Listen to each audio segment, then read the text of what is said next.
In the heart of Nashville, Jake's band is about to hit it big when a stranger's glance at a gig sparks a love that feels like fate. But when his wife's betrayal unravels everything, Jake must decide, cling to the pain or fight for a future worth living.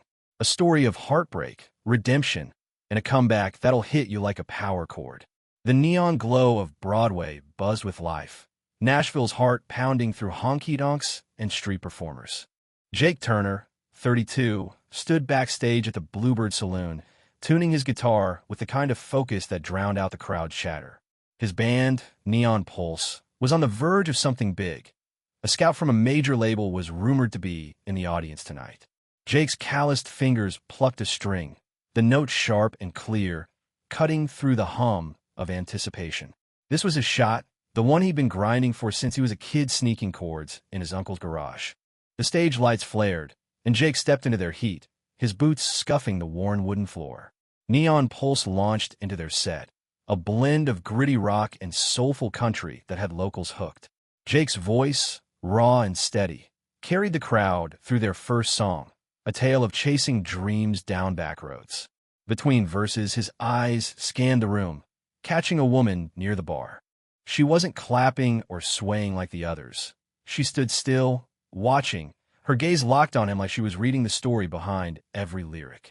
The set ended to roaring applause, and Jake slipped backstage, wiping sweat from his brow. His bandmate, Tommy, slapped his shoulder. "Scott's out there, man. Nailed it." Jake nodded, but his mind drifted to the woman. Something about her stuck, like a riff he couldn't shake. He grabbed a water bottle and headed to the bar, telling himself it was just for a drink.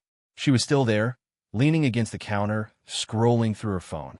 Up close, she had a quiet confidence, her movements deliberate as she tucked a strand of hair behind her ear. "Enjoy the show?" Jake asked, leaning in just enough to be heard over the bar's noise. She looked up, her eyes sharp but warm. "It was real," she said simply. "Not many play like they mean it anymore." Jake grinned, caught off guard. "Guess I've had a lot of practice meaning it." "I'm Jake." "Mia Alvarez," she said, extending a hand. Her grip was firm, no nonsense. "I'm a photographer. Caught some shots of your set tonight." "Spying on me, huh?"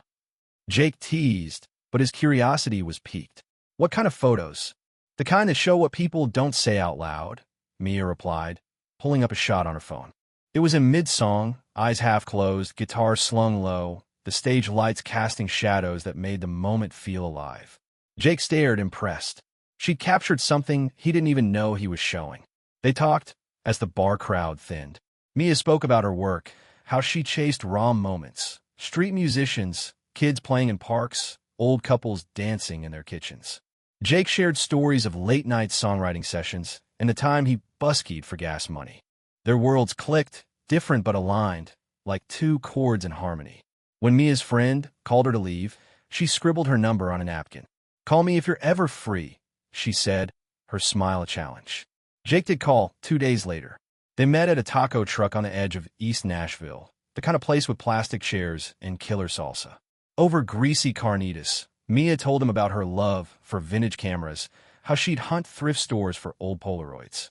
Jake admitted he'd never been much for photos, but liked how she saw the world.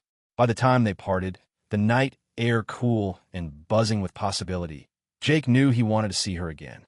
Weeks turned into months, each date pulling them closer. Mia showed up to Neon Pulse gigs, snapping photos and cheering louder than anyone. Jake brought her to band rehearsals, where she'd sit cross-legged on an amp, offering feedback that was sharp but kind. One night, after a sold-out show, Jake pulled her backstage and kissed her under the dim glow of an exit sign. It wasn't planned, but it felt right, like the final note of a song he'd been writing his whole life. A year later, they were married in a small ceremony by the Cumberland River, surrounded by family and a few close friends. Jake's sister, Ellie, gave a toast that made everyone laugh, and Mia's brother played a mariachi song on his guitar. Life felt full. Jake's band was booking bigger venues, and Mia's photography was landing her gigs with local magazines. They rented a tiny apartment in Germantown, spending nights cooking cheap pasta and dreaming about the future. Jake was all in, convinced he found the one person who got him. But cracks started small. Mia got an offer to shoot a high-profile music festival in Atlanta, a 6-month contract that could open doors. "It's temporary," she promised, her eyes bright with ambition. We'll make it work. Jake nodded, supportive but uneasy. He'd heard stories of long-distance relationships crumbling, but he trusted Mia. They'd survived worse than a few hundred miles, hadn't they? The first month was fine, daily texts, late-night calls, plans for visits. But Jake noticed Mia's excitement for her new job came with mentions of a colleague, Ethan Cruz, a music producer with a slick reputation. He's just a work friend, Mia said when Jake asked, her tone casual. Jake pushed the doubt down, focusing on Neon Pulse's upcoming demo for the label. Still, Ethan's name kept slipping into their conversations, a minor chord that wouldn't resolve. One night, after a long rehearsal, Jake called Mia unannounced. She picked up, her voice clipped. Hey, I'm swamped. Can we talk tomorrow? Music and laughter echoed in the background. Ethan's voice, unmistakable. Jake's stomach twisted, but he forced a smile into his words. Sure, babe. Love you.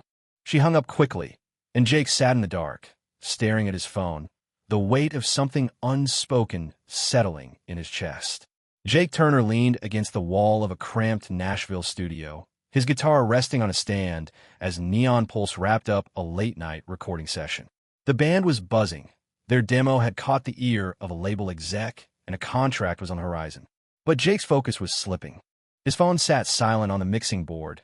No new messages from Mia Alvarez, his wife, who'd been in Atlanta for 3 months now.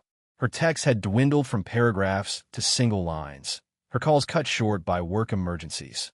Jake tried to stay positive, chalking it up to her demanding photography gig, but the name Ethan Cruz kept surfacing like a bad note in a song. He scrolled through their last chat.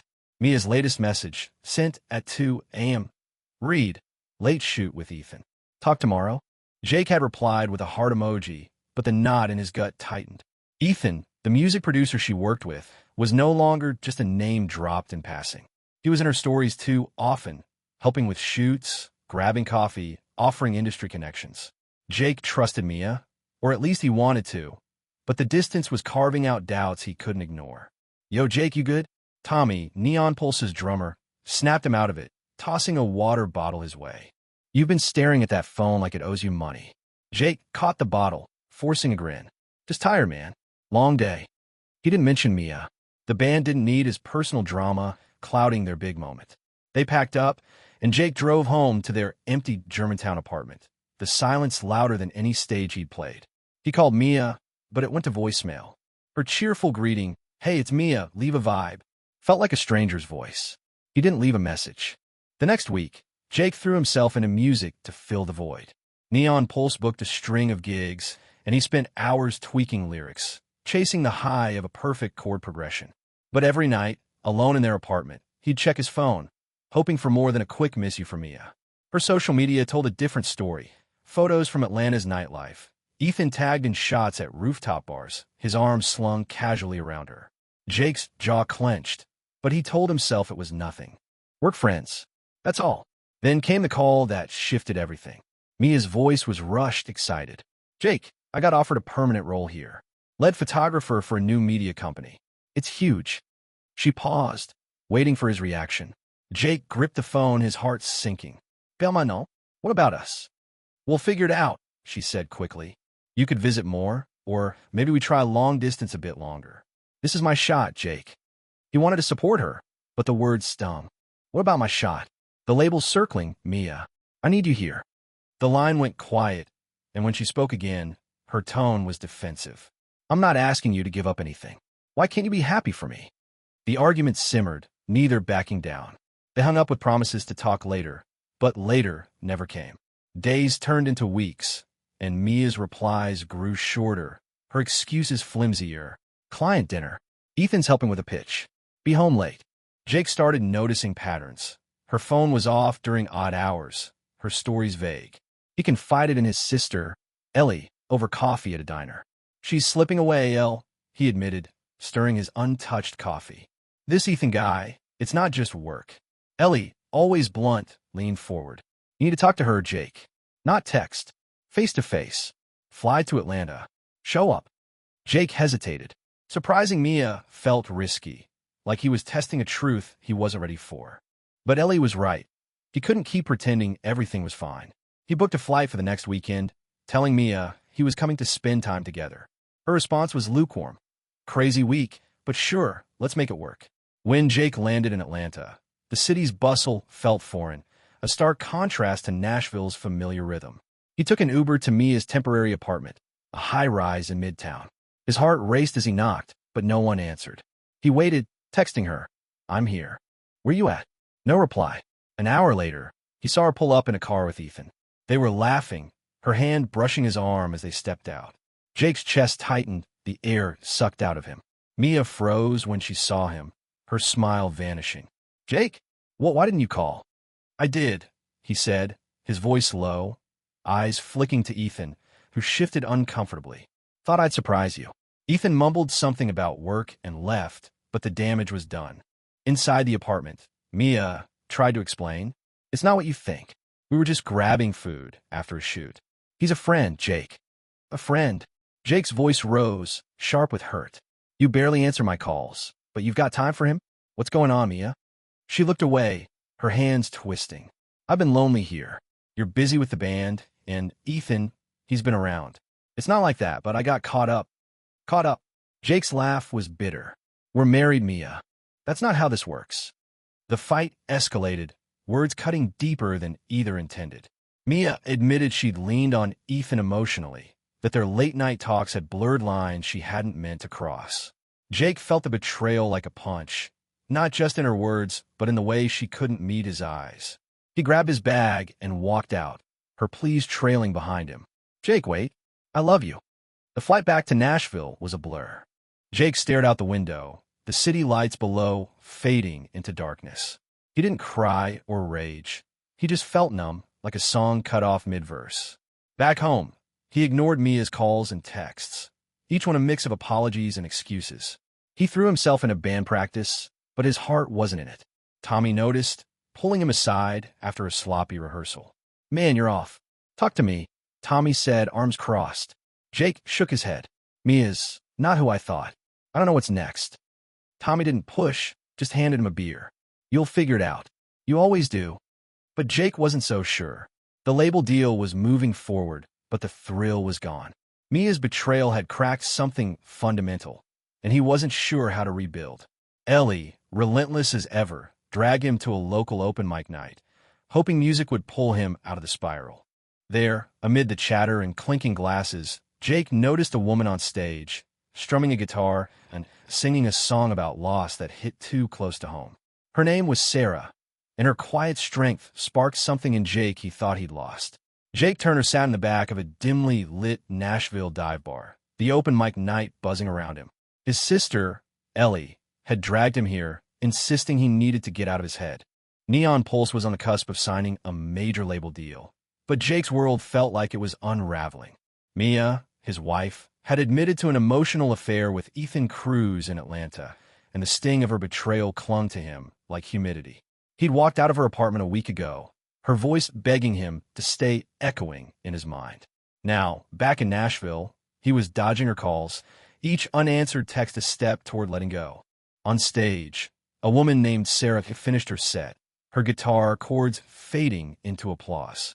Her song, raw and unpolished, had caught Jake's attention. Lyrics about losing someone close, delivered with a quiet conviction that hit him square in the chest. Ellie nudged him. "She's good, right? Go say hi. You need to talk to someone who isn't me." Jake rolled his eyes but stood, more to appease her than anything else. Sarah was packing her guitar when he approached. "That was real," Jake said, echoing Mia's words from their first meeting, though it felt like a lifetime ago. "I'm Jake, with Neon Pulse." She glanced up, her handshake steady. "Sarah, thanks. I heard your band last month. You've got something special." Her tone was direct, no fluff, and Jake liked that. They talked briefly about music, her writing process, his band's upcoming deal, before Ellie interrupted, dragging Sarah to meet other friends. Jake watched her go, a spark of curiosity flickering through his numbness. Back home, Jake's phone lit up with another message from Mia. "I messed up, Jake. Can we talk? I'm coming to Nashville tomorrow." He stared at the screen, his thumb hovering over the reply button. Part of him wanted to hear her out, to believe they could fix this, but the image of her laughing with Ethan burned too deep. He tossed the phone aside and grabbed his guitar, strumming aimlessly until dawn. Mia showed up the next evening, knocking on his apartment door. Jake let her in, his jaw tight. She looked drained, her usual spark dimmed. "I'm sorry," she started, voice shaky. "Ethan was a mistake. I was lonely, and he was there, but it's you I love." She stepped closer, reaching for his hand, but Jake pulled back. "Love doesn't look like this, Mia," he said, his voice low but firm. "You chose him over us. Every late-night call, every excuse, you made a choice." She cried, promising to quit her Atlanta job, to rebuild trust. But Jake saw the truth in her hesitation. She wasn't ready to let go of her new life. He shook his head. "I'm filing for divorce. We're done." The words cut, but saying them felt like setting down a weight. Mia left, tears streaming, and Jake shut the door, the finality settling in. The weeks that followed were a haze. Jake threw himself into Neon Pulse, but his heart wasn't in the music. Gigs felt mechanical, his once vibrant riffs flat. The label deal was finalized, but the victory was hollow. Tommy, the drummer, noticed Jake's distance and cornered him after rehearsal. "You're here, but you're not, man. Sort out, or this deal's gonna slip through our fingers." Jake knew he was right. He started showing up to open mic nights again, partly to appease Ellie, partly to escape his thoughts. Sarah was often there, performing or listening, always with a nod or a quick word for him. One night, she invited him to jam at a small studio she rented. "No pressure," she said. "Just play." Jake hesitated, but agreed, needing something to anchor him. The studio session was a turning point. Sarah's guitar synced with his, their improvisation flowing like a conversation. She shared a half-written song, asking for his input. Jake suggested a chord change, and they built on it, the music pulling him out of his fog. For the first time in weeks, he felt alive, like the old Jake who lived for the next note. Sarah didn't pry about his life, but her quiet presence was steadying, like a rhythm he could rely on. Meanwhile, Mia's texts didn't stop. She was back in Atlanta, claiming she'd cut ties with Ethan, begging for a second chance. Jake ignored most, but one message caught him off guard. "I'm coming to your next gig. I need you to see I'm serious." He didn't respond, but the thought of her showing up twisted his gut. He told Ellie, who frowned. "You don't owe her anything, Jake. Focus on you." The night of Neon Pulse's biggest gig yet, a showcase for the label, arrived. The venue was packed, the crowd electric. Jake scanned the faces, half expecting Mia, but she wasn't there. Relief mixed with disappointment as he took the stage. The set was flawless, the band's energy infectious.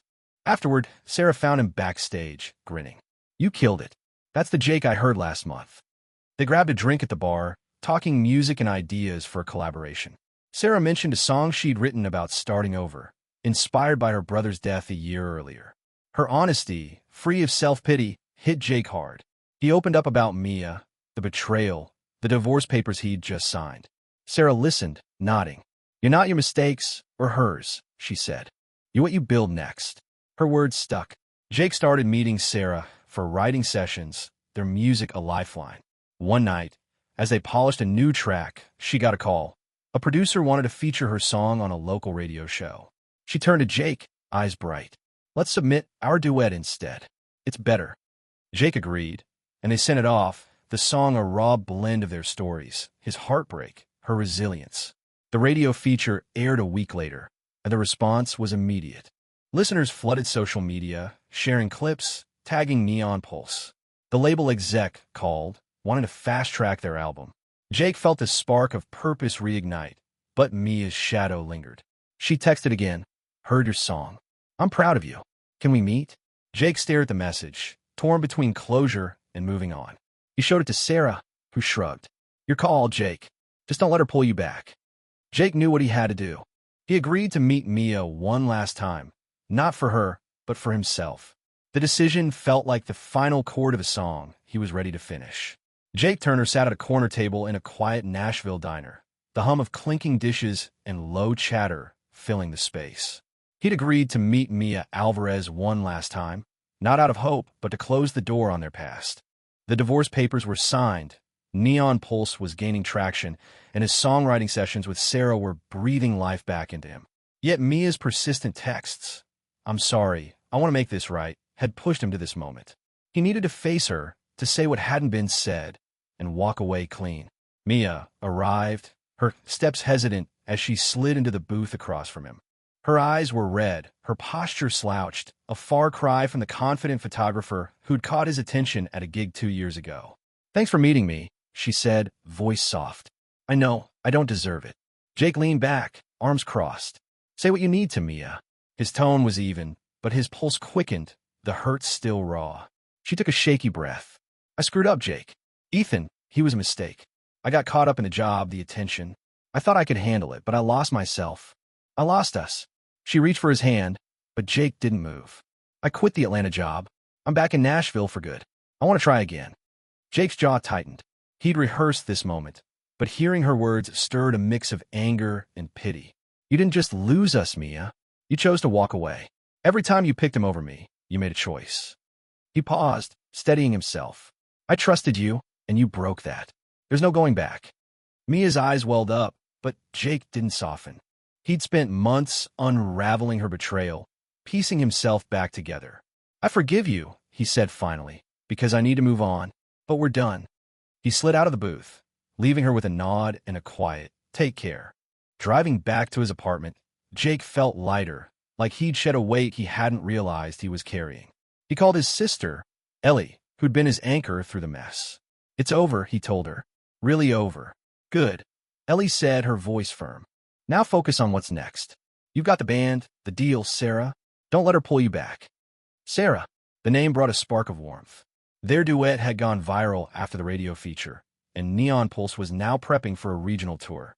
Sarah's steady presence, her sharp feedback, her quiet encouragement, had become a constant in Jake's life. She didn't push or pry, just showed up with her guitar and a willingness to create.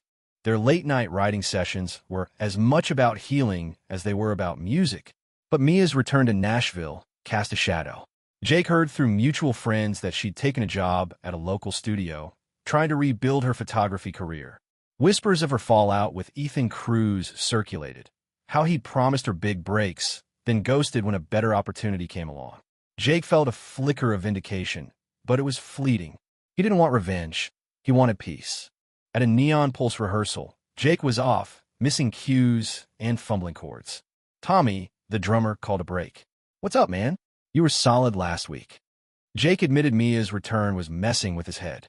Tommy clapped his shoulder. "She's in your rear view. Keep her there." Sarah overheard and waited until the others left. "You okay?" she asked, tuning her guitar. Jake shrugged. "Mia's back in town. Says she wants to fix things.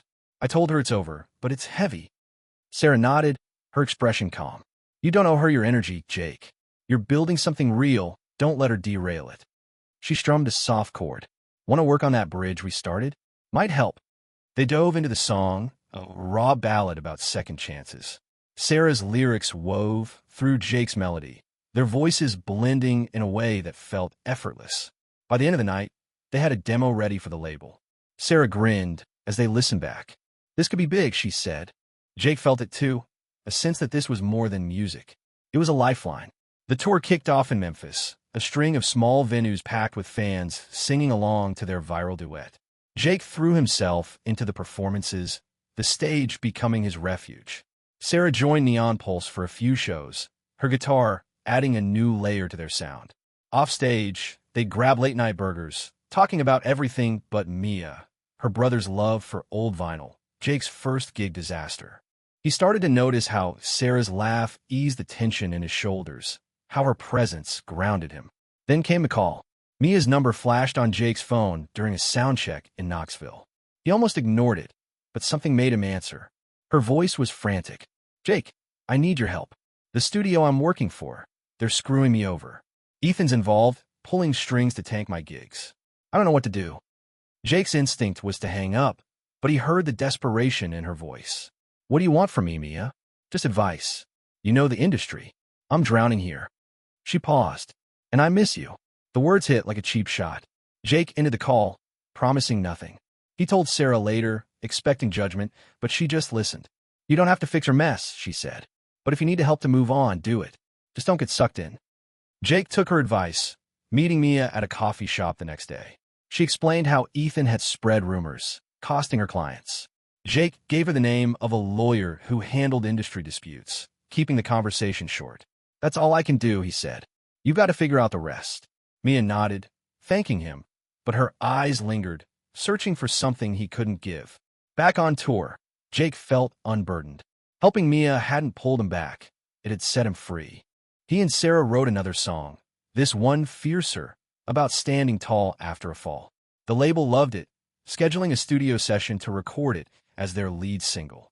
Jake looked at Sarah during a late-night rehearsal, her fingers dancing on the fretboard, and realized he was falling for her.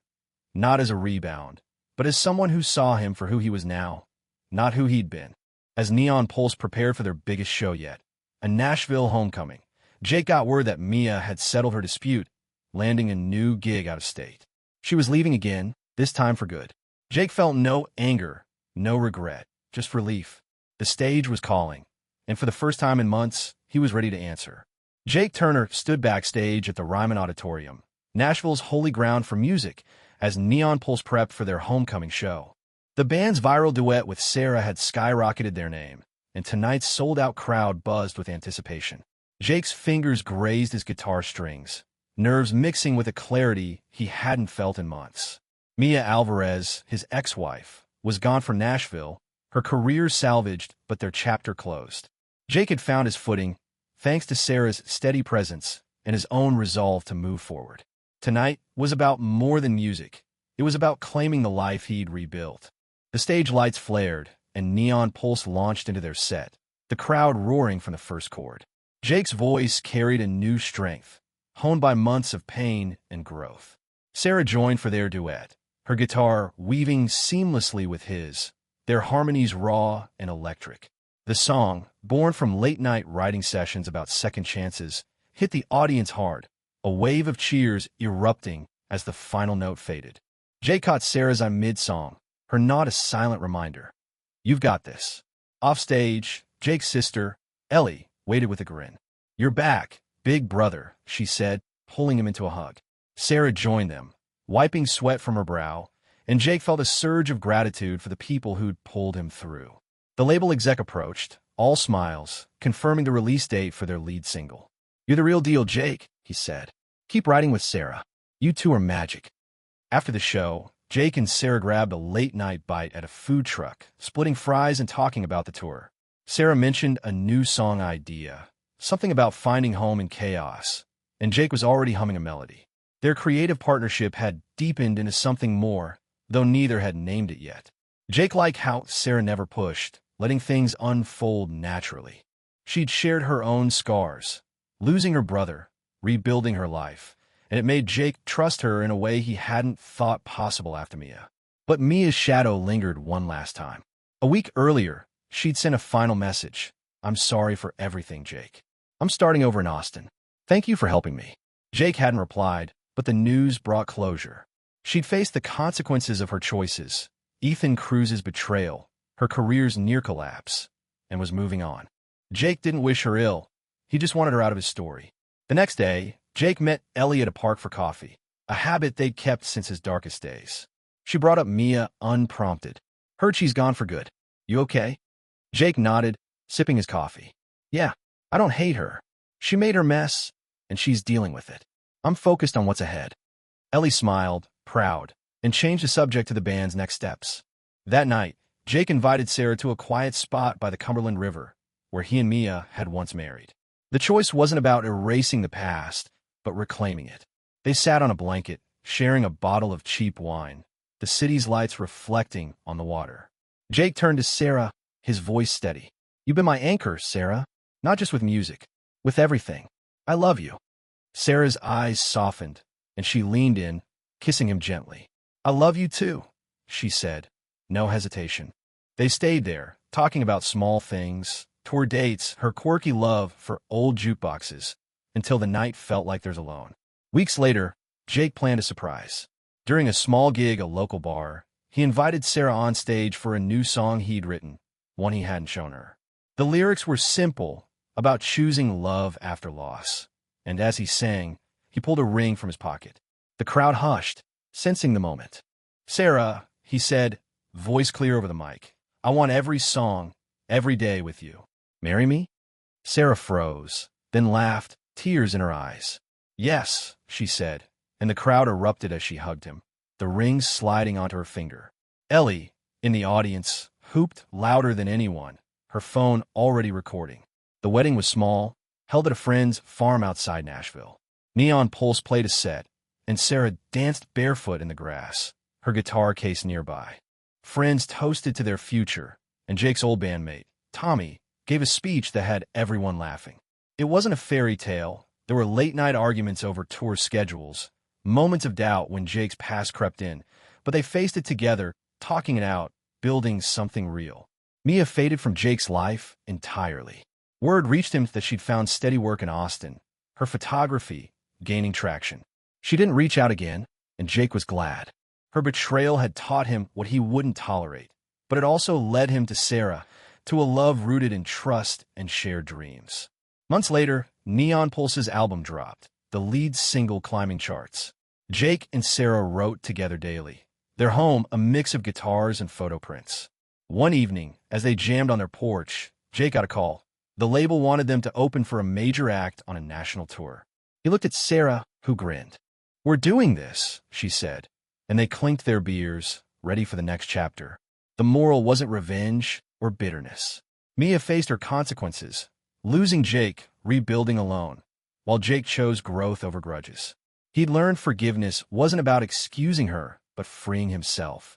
With Sarah, he built a life not defined by the past, but shaped by choices made every day, honest, deliberate, and full of music.